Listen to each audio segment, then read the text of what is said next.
우리가 지난 시간부터 아브라함에 대한 이야기를 나누기 시작했어요. 그래서 지난 시간에는 처음과 끝이 같았던 아브라함, 그래서 하나님이 기뻐하시고 귀하게 쓰셨던 아브라함에 대해서 이야기를 했습니다. 오늘은 그 시작에서부터 다시 이제 몇 주 동안 우리 아브라함의 이야기를 하나하나 그의 성공과 실패와 또 하나님과 동행하는 일들과 또 하나님의 복과 이런 많은 이야기들을 나누게 될 거예요. 오늘은 그 시작에 하나님이 주신 원리에 대해서, 아브라함이 회복해야 될 원리에 대해서 함께 이야기를 나눠보려고 합니다. 하나님이 창세기 1장에서 이루고 싶었던 세상, 그것을 세 가지로 요약할 수가 있어요.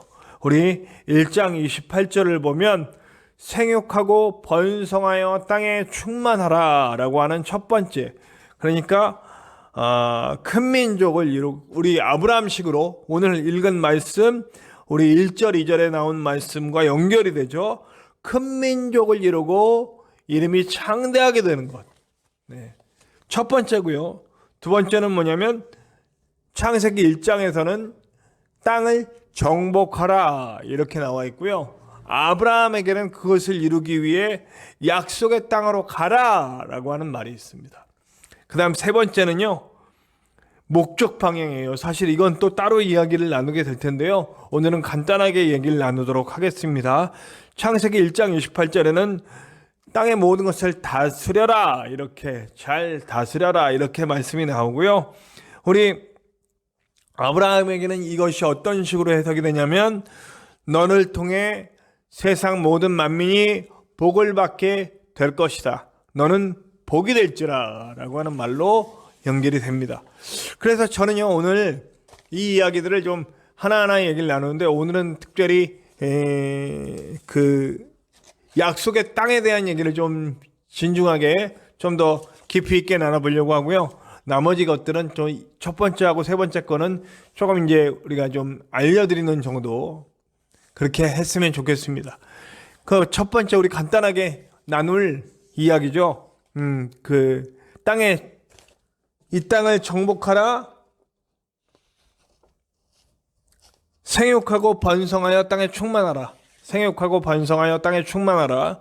아브라함식으로 하자면 큰 민족을 이루고 이름이 창대하여질 것이다 라고 하는 말이에요. 저는요, 사실은 제가 늘 얘기하듯이 성장주의 그리고 성공주의에 대해서는 굉장히 경계한다는 걸 알 수 있어요. 그런데 저는 숫자가 많아지는 것에 대해서 부정적이진 않습니다. 무슨 말씀이냐면, 숫자가 많아지는 것이 목적이 아니라 하나님이 주신 힘을 가지고 그 힘을 하나님의 영광을 위해 잘 쓰는 것이 굉장히 중요하다고 생각이 됩니다. 그래서 교회가 성장하는 것, 성장 자체가 목적이 아닌 성장을 통해 하나님의 이 땅을 정복해가는 그 단계로서, 이 땅을 잘 다스려가는 단계로서 교회가 부흥해야 되는 것에는 아주 적극 찬성합니다. 그러나 우리가 잘못된 것은 교회 성장을 위해서 그 목적 자체가 성장이 되기 때문에, 성공이 되기 때문에 이게 문제가 되는 거죠. 근데 굉장한 함정이에요, 사실은. 성장에 가는 과정에서 100% 이 유혹을 받게 돼 있거든요.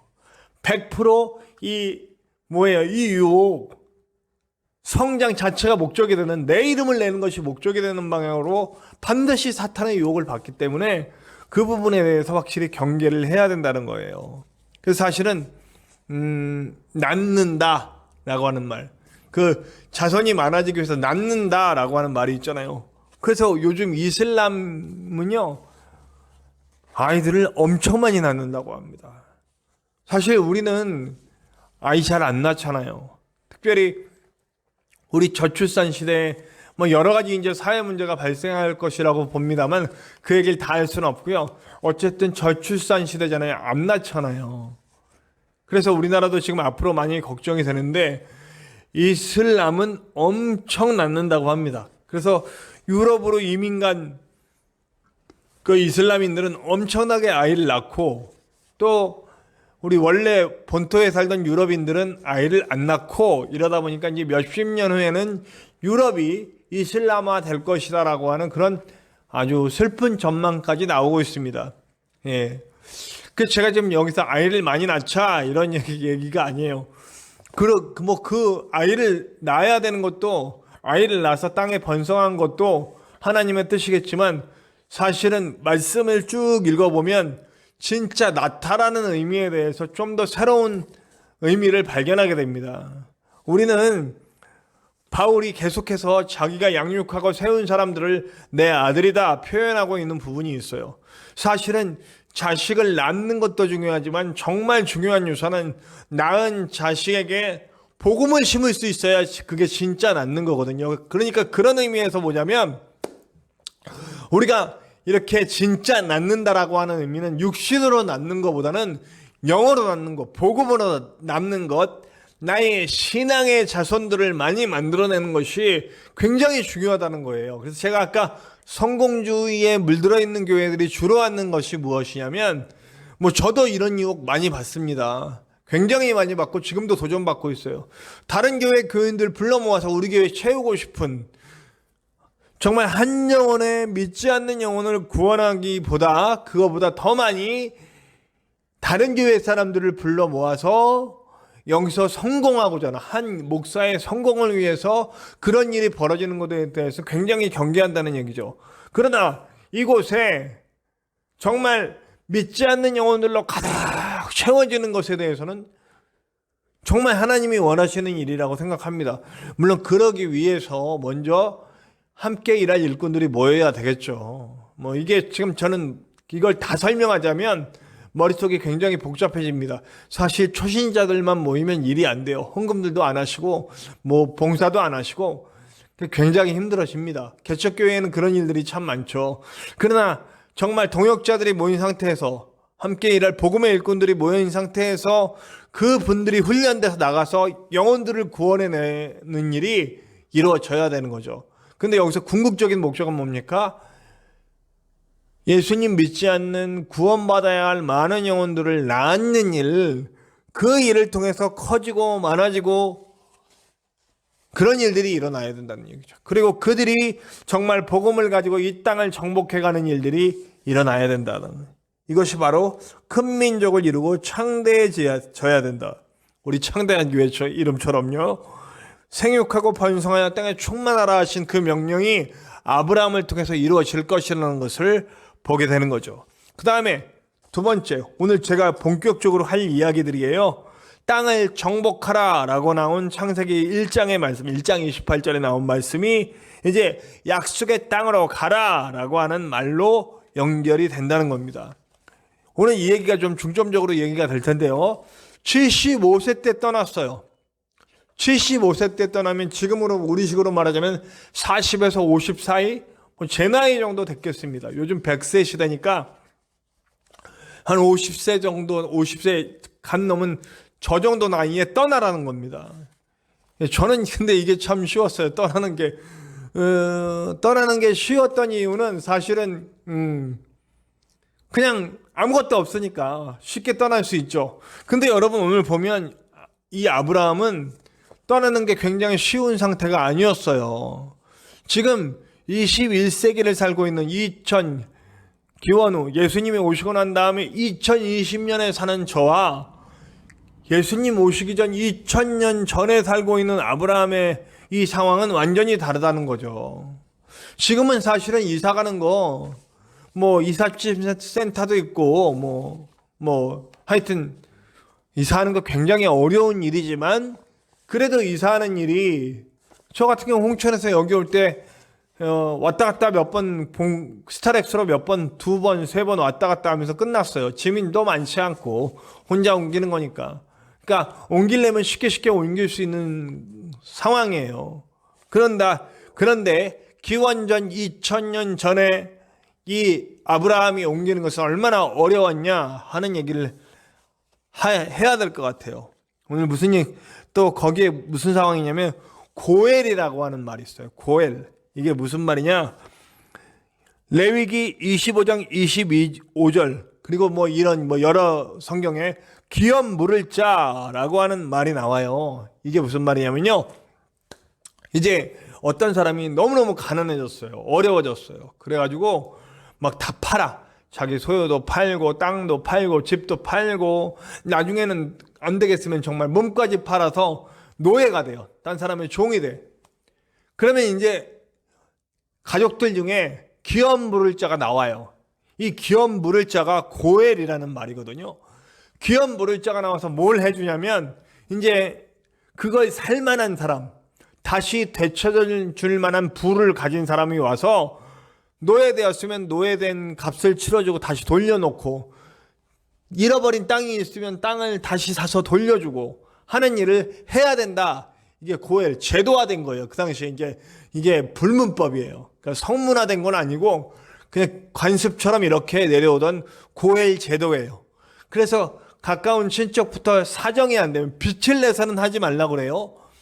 충분히 할 수 있을 만한 부를 가진 사람, 재력을 가진 사람이 돌려주기 위해서 기업 물을 자가 돼서 이 사람이 잃어버렸던 것을 다시 찾아서 되돌리게 한다는 거죠. 이 지금식으로 말하자면 가족들 간에 형성된 뭐 복지제도라고 할까요? 가난한 것에 대해서 하나님은 되게 안타까워하세요. 그 사람들이 잃고 아무것도 없는 것들에 대해서 보호해 주려고 하시는 하나님의 근본적인 마음이 이 안에 담겨 있다는 거죠. 기업 물을 자는 친족 사회에서 서로에게 어려움을, 그러니까 환난 상률, 우리식으로 말하자면 그거네요. 어려움을 함께 돕고 어려울 때 가족이 나서서 도와주는 제도예요. 그 다음에 또 한 가지 어떤 말이 있냐면 민수기 35장 19절에는 뭐냐면 피를 보복하는 자, 이것도 고엘이에요. 비슷한 의미지만 또 다른 의미예요. 지금은 잃은 것들을 찾아주는 자, 기업 물을 자가 됐잖아요. 피를 보복하는 자는 무슨 말이냐면, 이게 왜 이런 식으로 고엘이 이런 식으로 해석됐냐면, 누군가 내 친족을, 내 가족을 상해를 입혀서 팔에 부러뜨렸단 말이에요. 그러면 가족들이 모여. 그래서 이걸 보복해 줄 자들이 모여서 가서 다시 복수해 주는 거예요. 우리 친족의 팔을 부러뜨렸어. 너 일로 와. 너도 팔 부러뜨려. 가족이 가서 복수해 주는 거예요. 살인을 당했으면 가서 살인을 해주고. 이게 되게 무서운 법이죠. 근데 어떻게 보자면 그 당시에는 이게 안전장치였다는 거예요. 내가 친족이 있다라, 이렇게 친족사회가 있어서 친족이 있다는 건 나를 대신해서 보복해줄 고엘이 있다는 거예요. 그러니까 안전장치인 거죠. 근데 여러분, 아브라함은 이걸 떠나는 거야. 여기서부터 떠나는 거예요. 이 내 고엘들이 모여있는 이 친족 사회에서 떠나는 거예요. 내가 부를 잃고 가난해졌을 때 나의 기업 물을 자가 돼서 나의 것을 채워줄 사람들을 떠나는 거고, 내가 어떤 이들에게 상해를 입고 피해를 입었을 때 그 피해를 가서 대신 갚아줄 그 고엘들, 이 친족들이 모여있는 이곳을 떠나는 거예요. 지금이야 법이 있고 어딜 가든지, 지금 저는 여기 외지에 완전히 처음 온 곳 김천에 와서 목회를 하고 있는데, 이 김천 사회에 제가 와도 안전하게 느낄 수 있는 건 우리나라는 또 치안이 잘 돼 있잖아요. 그러니까 경찰대도 있고, 저는 2020년에 살고 있는 기원 후 2020년에 살고 있는 저는 외지에 가도 경찰로부터, 정부로부터 보호를 받기 때문에 제가 다른 곳에 이사를 가도 크게 어려움이 없어요. 물론 요즘도 뭐 이렇게 시골 같은 데 가면 뭐 이렇게 막 많은 해를 입는다고 귀농했다가 상처 입고 돌아오시는 분들이 막 이런 여러 가지 그 치안이 이렇게 도움을 받지 못하고 지역사회로부터 따돌림을 당하거나 불이익을 당해도 아무 말 못하는, 그래서 귀농했다가 실패하고 돌아오는 그런 것도 지금도 존재한단 말이에요. 그게 이 2020년에도 그게 존재하는 경향이 있어요. 그런데 기원전 2000년에는 어떻게 했냐는 거예요. 고엘이 없어. 나의 안전이 완전히 뺏겨버리는 상황으로 가게 된다는 거예요. 그런데 그럼에도 불구하고 아브라함이 떠날 수 있었던 이유는 뭘까요? 잠언서 23장 10절 11절에 보면 고아들의 밭을 침범하지 말아라. 고아들 아무것도 없는데 그들이 겨우겨우 얻어낸 그 땅 뺏거나 침범해서 불이익을 입히지 말아라.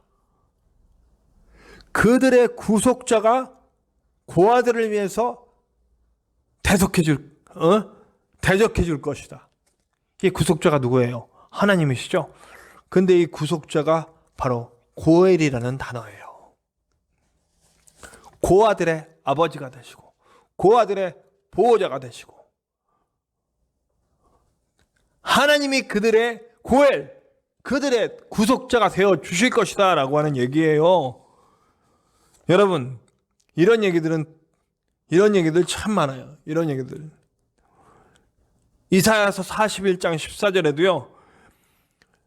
이사야가 이 예언을 할 때 사실은 바벨론의 포로로 잡혀간 이들에게 읽을 수 있도록 예언을 한 거예요.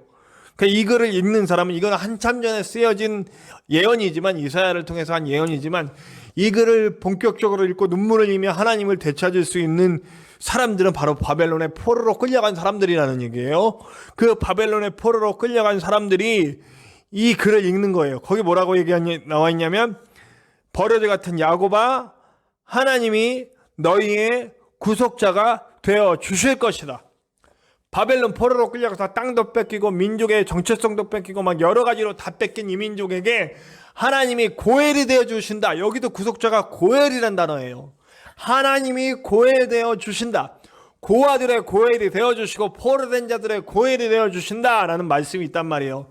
아브라함은요, 여러분, 내 친척이라는, 내 친족이라는 나를 지켜주고 나를 보호해줄 그 고엘을 떠나서 진짜 참된 고엘, 하나님을 믿는 믿음으로 떠날 수 있었다 얘기입니다.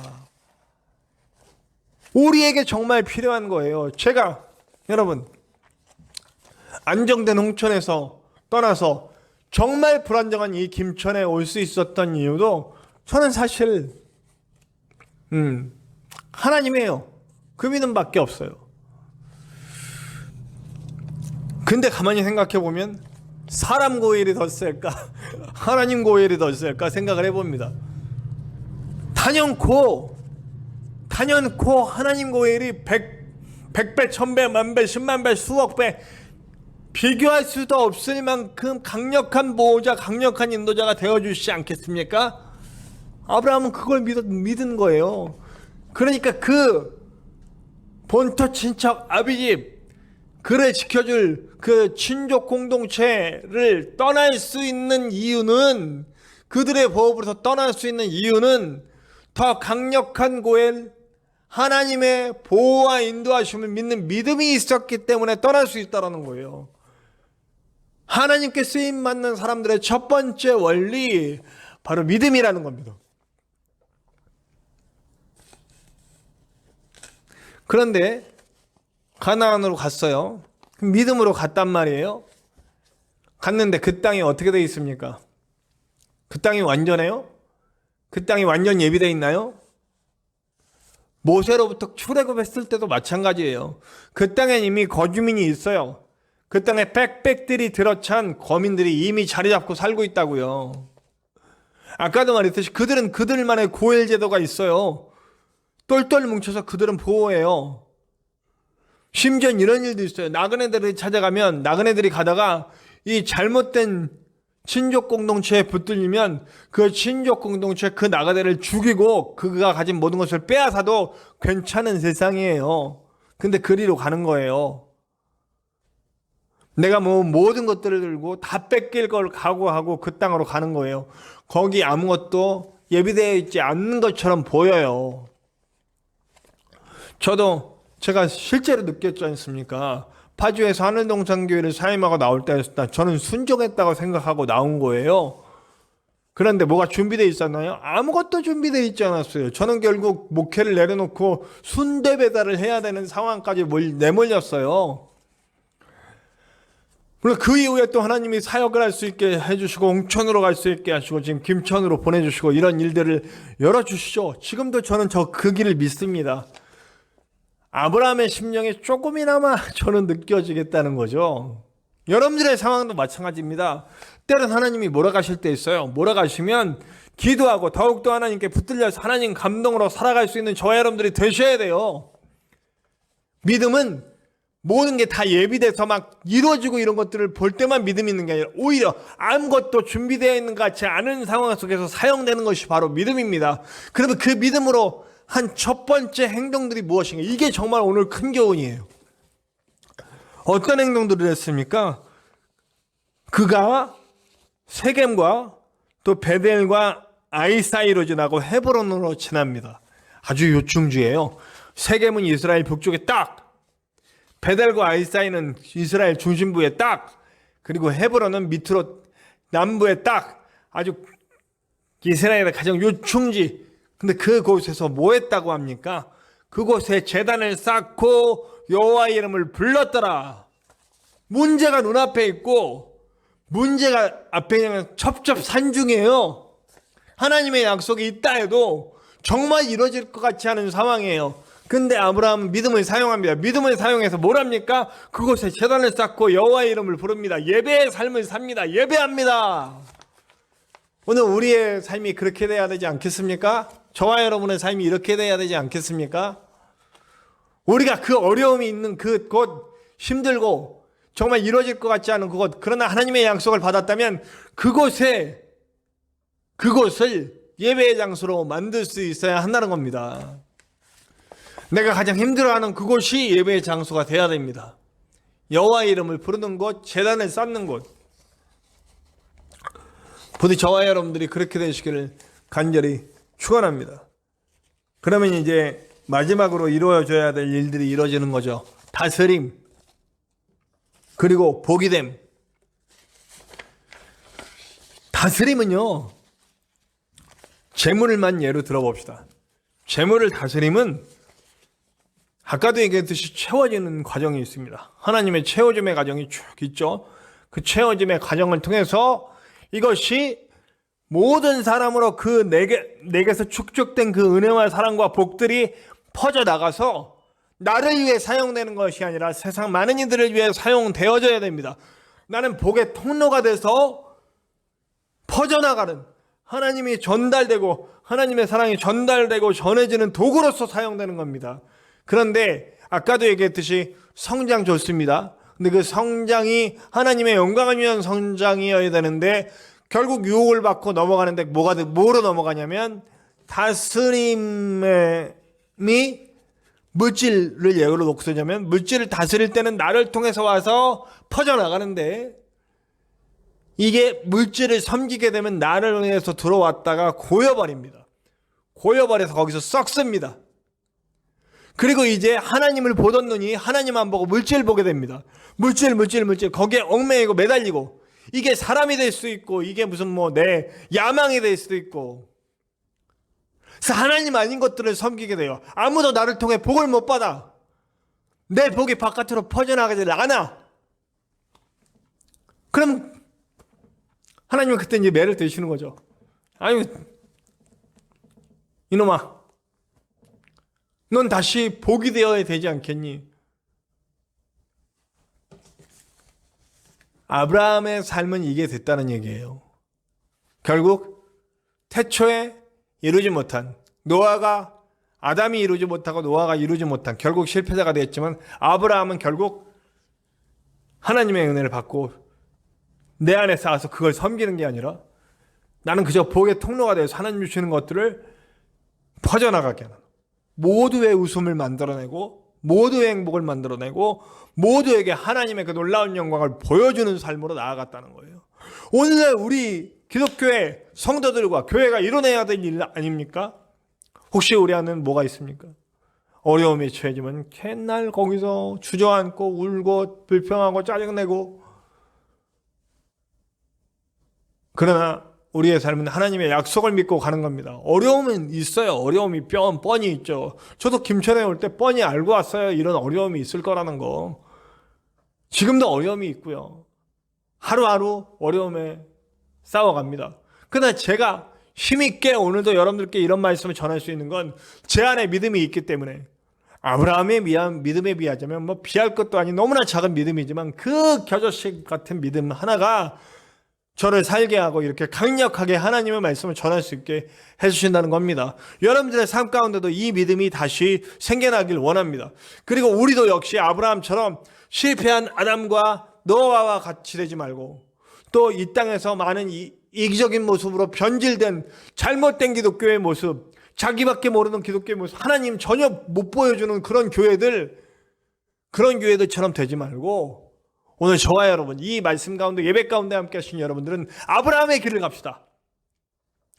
처음은 좋았지만 나중은 실패한 아담과 노아처럼 되지 말고 끝까지 가라 하시는 그 명령대로 내 모든 보호하심과 인도하심 하나님께 있습니다. 믿고 예배의 삶으로 들어와서 그 복을 전해줄 수 있는 저와 여러분들 되시기를 간절히 축원합니다.